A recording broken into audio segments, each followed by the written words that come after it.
Assalamualaikum warahmatullahi wabarakatuh. Kami dari Waalaikumsalam warahmatullahi wabarakatuh. kelompok 4 ingin mempresentasikan Fishbone untuk memenuhi syarat penilaian UTS. Berikut teman-teman saya ada saya sendiri, Galuh Agusti Wulandari, Eka Noviana Susanti, Hasrul Putapang, dan Muhammad Rafena Agusta.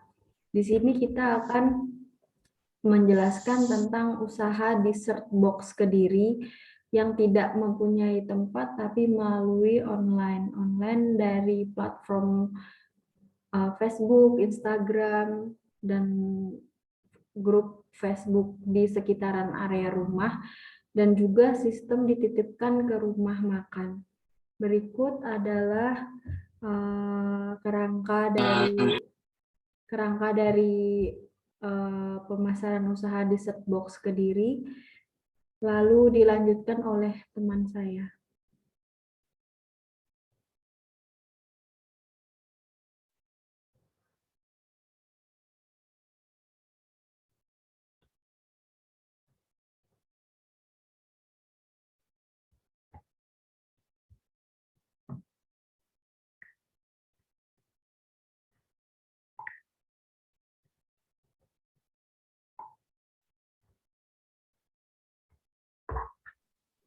Baik, yang pertama ada place atau tempat. Karena tidak mempunyai tempat, dessert box yang kita kelola ini kita pasarkan lewat media sosial. Kita promosinya lewat media sosial dan juga kita titipkan ke rumah makan atau ke warung-warung di sekitar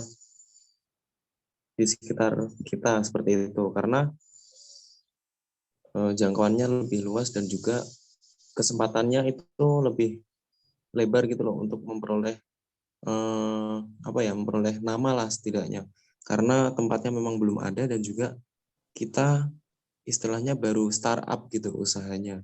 Nah, dari situ kita berpikir bahwa dititipkan itu atau kita promosi lewat media sosial itu jalan yang terbaik buat produk kita nanti seperti itu. Lalu selanjutnya ada price, mungkin bisa dijelaskan oleh teman saya selanjutnya.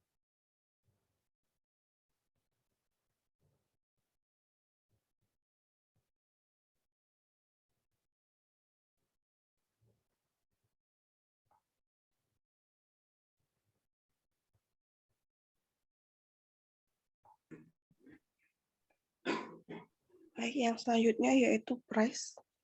Terdiri dari satu bahan baku. Bahan baku sendiri yang digunakan yaitu pembuatan dessert box ini adalah bahan baku yang premium. Tidak heran kalau hal ini mempengaruhi harga jualnya. Kemudian yang kedua yaitu harga jual di pasaran. Karena bahan baku yang terbilang premium tadi itu sehingga susah didapat dan juga harganya yang cukup tidak dikatakan terjangkau. Maka dari itu tidak cocok untuk skala kota Kediri yang dessert box yang lainnya yang harganya lebih rendah. Solusinya apa? Yaitu mempunyai variasi harga yang standarnya minimum bagi kaum pelajar, yaitu harga yang terjangkau. Selanjutnya yaitu membahas tentang produk. Apa saja sih yang terdiri dari produk, yaitu variasi ukuran produk sendiri. Itu di dessert box Kediri ini mempunyai sedikit variasi, hanya ada dua, yaitu besar dan kecil.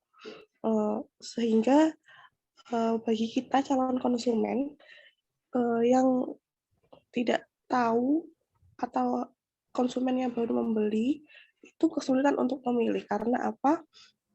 Tidak ada ukuran yang tanggung seperti itu. Dan solusinya apa? Solusinya yaitu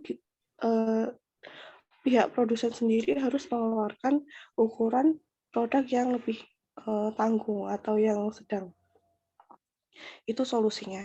Yang kedua yaitu ketidaktahanan lama dari dessert box Kediri ini sendiri, karena sifatnya yang basah itu hanya mampu sekitar 3 hari di suhu ruang biasa. Tapi kalau untuk di suhu ruang pendingin, bisa saja sekitar 7 hari. Itu solusi yang bisa digunakan untuk memperpanjang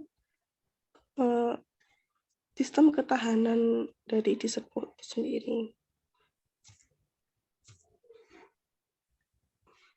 Selanjutnya, silakan.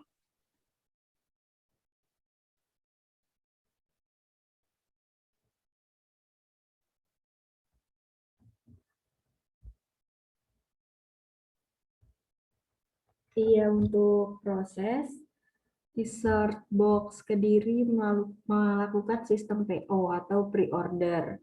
Ini karena masalahnya dessert box nggak bisa dalam waktu yang lama, dan kita juga belum tahu tentang ini terjual atau enggak, gitu, belum ada calon pembeli yang pasti. Jadi dessert box Kediri melakukan sistem PO agar memperendah atau meminimalisir kerugian dan juga menyajikan dessert box yang fresh gitu dari awal pembuatan sampai ke tangan konsumen itu membutuhkan waktu yang sebentar. Dan yang kedua yaitu stok variasi yang sedikit.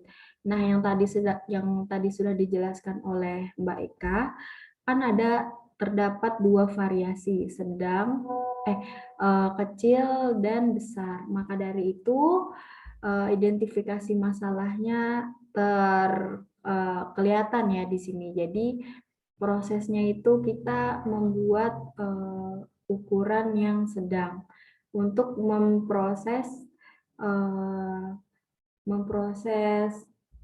dessert box agar sebisanya laku di pasaran. Dan stok variasi yang sedikit ini meminimalisir kerugian daripada stok yang banyak tetapi banyak yang terbuang atau belum ada yang membeli gitu. Jadi di sini kita melakukan sistem PO. Selanjutnya, kurangnya tenaga kerja di bagian people. Karena dessert box Kediri ini usaha perorangan dan masih belum pasti atau baru mulai, jadi usaha ini dikelola oleh hanya seorang, yaitu ownernya sendiri, dia yang memasak, membeli bahan, dan lain-lainnya. Maka dari itu, jika terdapat pesanan yang lebih banyak, sistem PO dan minimal order, misal ownernya hanya sanggup melakukan 50 box dessert gitu. Dan hanya itu aja, nggak bisa lebih gitu, karena kekurangan tenaga kerja. Dan yang kedua, semua job desk dilakukan 1 orang, yang sudah saya katakan tadi, hanya dilakukan oleh ownernya aja. Jadi semua antara membeli bahan, packing, membuat dessert box-nya yang dilakukan hanya 1 owner, maka job desk-nya ini sangat berantakan. Jadi kayak tidak beraturan, entah bisa telat mengantarkan dessert box, telat dalam melakukan COD-an gitu ya.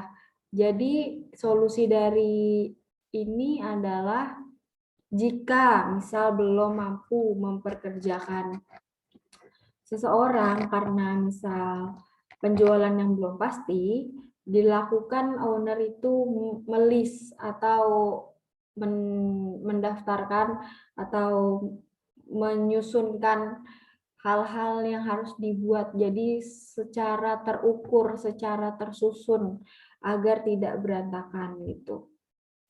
Selanjutnya dilakukan oleh teman saya, dijelaskannya. Baik, yang terakhir adalah promotion atau media promosi yang kita buat seperti itu. Nah, karena jangkauannya kurang luas, dari kita sendiri itu mempunyai solusi, yaitu promosinya kita menggunakan media sosial. Media sosial. Karena yang kita tahu di era revolusi industri 4.0 ini, media digital atau media sosial itu menjadi media promosi yang paling baik, media promosi yang paling luas jangkauannya seperti itu. Nah, dari situ kita gabung ke grup, masuk ke grup-grup yang ada di Instagram, di Facebook, di Twitter, dan lain sebagainya untuk media promosi kita. Nah, dari situ kita bisa mendapatkan informasi-informasi dari grup. Yang kita maksud adalah informasinya itu kita bisa dapat bisa dikatakan orderan dari situ gitu. Nah, setelah kita dapat nama, dapat orderan, otomatis jangkauan kita lebih enak, promosi kita lebih enak seperti itu. Nah, selanjutnya ada yang jadi masalah ada promosi yang jarang. Nah, yang kita tahu adalah karena kita usahanya di bidang kuliner, otomatis kalau kita jarang promosi, ya alhasil nanti orderan kita itu kurang gitu loh. Orderannya kurang diminati atau sedikit orderan seperti itu. Nah, karena kan yang dijelaskan tadi bahwa job desk-nya itu dilakukan satu orang. Nah, kalau satu orang itu istilahnya ngurus pesanan dan juga bikin orderan atau packing itu kan nggak bisa. Nah, jadi job desk-nya itu dibagi satu-satu seperti itu. Media promosinya ada satu orang, media yang ada di balik layar itu ada. Maksudnya di balik layar itu adalah orang-orang yang bikin di set box-nya seperti itu. Ada yang nanti bagian kirim dan lain sebagainya. Nah, kurang lebihnya penjelasannya dari kelompok kami seperti itu, mulai dari place, price, product, proses, people, dan juga promotion. Kurang lebihnya mohon maaf. Wabillahi taufik wal hidayah. Wassalamualaikum warahmatullahi wabarakatuh. Waalaikumsalam warahmatullahi wabarakatuh.